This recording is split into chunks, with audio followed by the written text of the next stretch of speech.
Welcome to Dirty Ice Cream. All right, so let me cut you there and let's talk about your business, Motorcycles Planet. It's one of your main businesses. It is a gear shop. Yeah.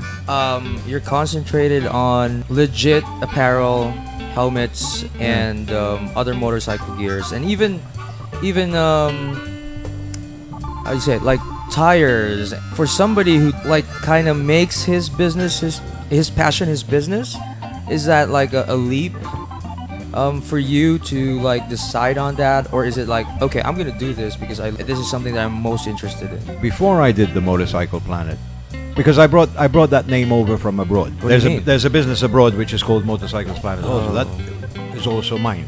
Okay. You know, so we it's kind of like transported it to the Philippines. Before that, I had, as we mentioned, dogs earlier and stuff. I had the dog importation of dog foods and similar. The reason I did that was the passion in dogs, so it had something connected to dogs. When the motorcycle opportunity came along, I said, yeah, why not? You know, I was in the EICMA show in Milan, where that's the big trade center for the motorcycle show, and I came across, you know, a brand of helmets at the time, and you know, talking to him, he says, why don't you get some of these? I said, yeah, okay, you know, just very casually. It wasn't really. It wasn't a big decision. It wasn't a big decision really. It was just kind of like, you know, let's try anyway. You know, the guy gave me a good offer. He says there's no helmet. This brand doesn't exist in Malta at the time I was living. Good selling point.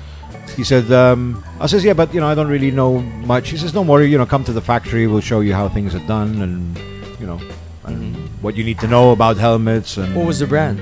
FM helmets. The importer for FM helmets in the Philippines used to be in Cebu. And FM, in them days, back in early 2000, they were, no, before that, even before, yeah. Anyway, they were kind of like a popular item at the time because they had something that others didn't have. And they were producing helmets, which, good quality helmets, mind you, you know. Yeah. I mean, they were producing helmets with the cartoon characters. They managed to get this license for the Warner Brother Looney Tunes. Yeah, Looney Tunes. You know, so you had the Daffy Duck helmet, the Sylvester and Tweety helmets, and that, you know. And then they had other licenses for PlayStation games like 2K. Tomb Raider. Tomb Raider, yeah. They had a helmet with Tomb Raider on it, you know, and stuff. So they had all these specialized limited edition helmets. Anyway, going back to how it started, was this guy said, okay, look, you can have 50 helmets, you know, let's give it a go. We'll support you. If you don't sell them, you know, just send them back. You know, we'll give you your money back. You know, not really consignment. I had to pay for them. Yeah. But they would refund me in case I okay. got stuck with this stuff. Funny enough, you know, we used to have these biker meets every Sunday, the same like guys do here. Yeah. You know, Sunday riders. so I got this Tweety and Sylvester helmet put on my 1000 Honda. You know, raced down to the meat place, and you know, people started coming around because everyone had just plain helmets. Right. You know, my helmet was sort of like, oh wow, you know, where did you brush paint that helmet? Oh, they thought you Yeah. custom made it. Yeah, so I explained, no, I says, I'm bringing these in, you know, if anyone's interested, they can come around to my house and choose one. I've got a few there. I think 2 weeks and it was all sold out. Wow, 50. 50 helmets, yeah.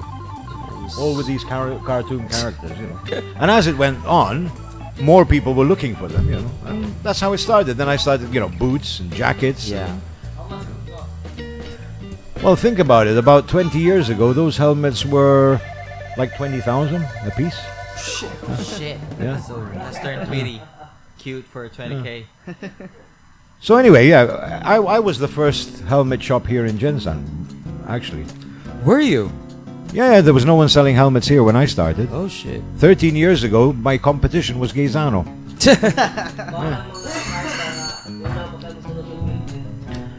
Oh yeah, because back then nobody wore helmets, right? Well, that they did, but that was a helmet law already. But yeah, there was less people wearing helmets. Yeah, yeah. Fuck the hospital bill when you bang your head against the floor. So Exactly. you know, anyway, in them days, we were the first. So the only competition I had to worry about or check prices, you know how we do it. Yeah, You know, see who's selling cheaper and whatever.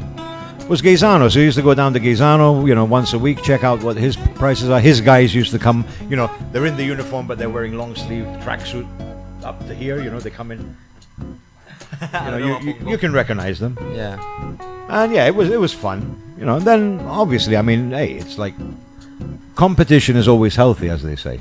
Yeah. So everyone started bringing helmets in and so on. So then you had to change. You know, as you have a business, you continuously change strategy, always to be one step ahead Of the competition. of the competition. So then we started to say, okay, now these local helmets seem to be everywhere. Okay, now we need to do something different. Although we always had the advantage of having like original items like Shoei helmets, Arai helmets, Yeah. you know, so all over Mindanao we were the only ones to supply that kind of quality. Yeah. Then, as time went on, you know, lots of brands, imports, and whatever. So we've always tried to stay a step ahead, always trying to figure if we're dealing with a company, we need exclusivity. If we lose that exclusivity, then we'll release that brand. So, for example, let's say we had exclusivity in the beginning with Zebra helmets, we were the only ones allowed, but then Zebra lost control of their middle people supplying everywhere. So we said, okay, we'll have Zebras, but we're not going to concentrate on it anymore. Okay. You know. And then, you know, it's like everything changes. People change, the culture changes from time to time. Taste. You know, taste changes. So at one point we said, okay, let's not look entirely at the massa anymore. You know, because now we have 30 helmet shops in the city. Which are all catering to masa. And they're all catering to massa. Unfortunately, I mean, it's a bit sad, but a lot of them are selling what we call, what you would call A-class and fake items, you know. You know, you get big brands like Alpine Star, which a jacket would normally cost, the cheapest jacket would cost around 12,000. But And they're selling it for? But a lot of these shops are selling these jackets for what, 2,000, 3,000? What the fuck? Yeah. You know, it's a fake item. Unfortunately, though, a lot of people buying these products think they're buying an original product. Which is the business's fault, because they're not saying, listen, hey, this is not original. Yeah. You know, but they're actually sometimes when I've seen this even online. Orig, meaning original. Yeah. You know, the so-called prospective buyer Yeah. asking if it's an original, and the guy will say yes. Say no. There's no sales. And obviously with knowing the prices, you know it's not. Yeah, but a lot of people don't know the threshold, you know? No, they don't know. They're not. Unfortunately, I mean, I can mention, for example, one item in particular, because it's all over the place anyway. As a normal buyer, how can you differentiate the original from the fake one? It's very difficult. Yeah, in all fairness, it is. It is very difficult. What one can do is some kind of research. So, okay, let me go to one particular product. Sure. Okay, and we'll mention it. I'm going to mention this because first of all, it's available even in the malls. Yeah. And it's available everywhere. And the brand is called Comine. I don't know if you've ever heard Yeah, of I've Comine heard of it. brand. Now, Comine brand is imported in the Philippines by the company which is called Motoworld. Uh-huh. Okay, so they have the original product. Okay, Okay. but they do not import enough of that product to be distributed all over the Philippines as it is being distributed right now. Right now. Now, a Comini jacket original, what we call a very thin mesh jacket, which is a summer jacket. It has some paddings for, very minimal protection for, let's say, city scooter use. Okay, is around nearly 5,000 pesos. The originals. Yeah. Okay. Now, the copies of Comini's 10,000 jacket or 9,000 jacket, you can buy for 3,900 as a fake item. But if you don't, the time you will realize that the jacket is no good or it's fake, It's too late it's too late. because you've already got into an accident. Which You've means gone it's the into only way you can check whether it's Well, good or not. not only you should be. For example, let's say you go into to a shop and you see a jacket which is 2.9. You know that the brand is well known, like an Alpine Star jacket, Yeah. and it's 2000 what 2.5. When you stand next to the guy who's wearing the original one, that's when you're going to realize the difference. Yeah, but I don't think it's the prices would be a good like basis for that, because what if the fake ones would just go ramp up their prices to like 12,000, which would make more sense Well, that it's original. some do. Yeah. I mean, let's face it. I'm sure that up in Manila, up north, where people can afford. I think the way you can do this is to buy from somebody you trust. Yeah, but the thing is, I have probably in Region 12 or maybe even in Mindanao, I'm not too sure, but I would imagine that because we're 13 years and we've been selling to so many big bike riders and whatever, that we are pretty well known. I bet you are, yeah. Yeah, so who's my boss to tell me to sell a Comini jacket for 5,000 and say it's an original? You Right. trust me. You're right. So many people trust me. But you see, this is the thing. At the end of the day, are you looking for the massa to buy again and again and again, or are you just wanting to sell once? Once, yeah. Yeah, that's the difference between sustainable business and one-time business. Okay. So you get a lot of Even in labor, that's the thing. You do a bad job, charge them high, and then you'll never get that job again Yeah. from the same But person. I'm not saying that these people will not continue selling.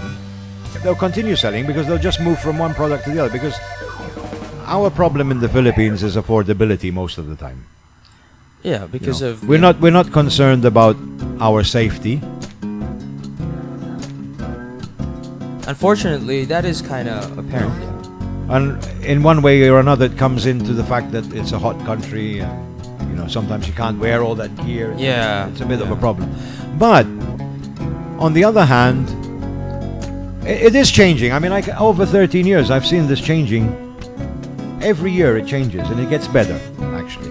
Yeah. I mean, now I'm getting people coming in who've already experienced all the cheap stuff. They don't want it anymore.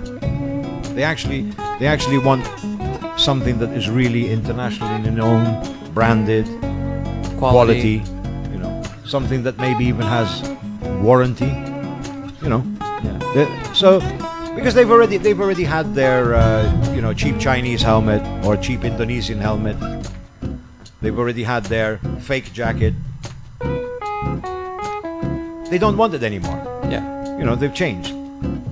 So a lot of the And more maybe another factor is people are just making more money now than before. that's also a factor, but at the same time, if A little bit more, at least. well, think about it. You buy a motorcycle for the first time, and you have no knowledge whatsoever. I mean, no one. It's not your fault. You're ignorant because you haven't been taught something. Yeah. I'm ignorant in Tagalog because I don't even try to speak Yeah. it. Yeah. And this is the same with anything.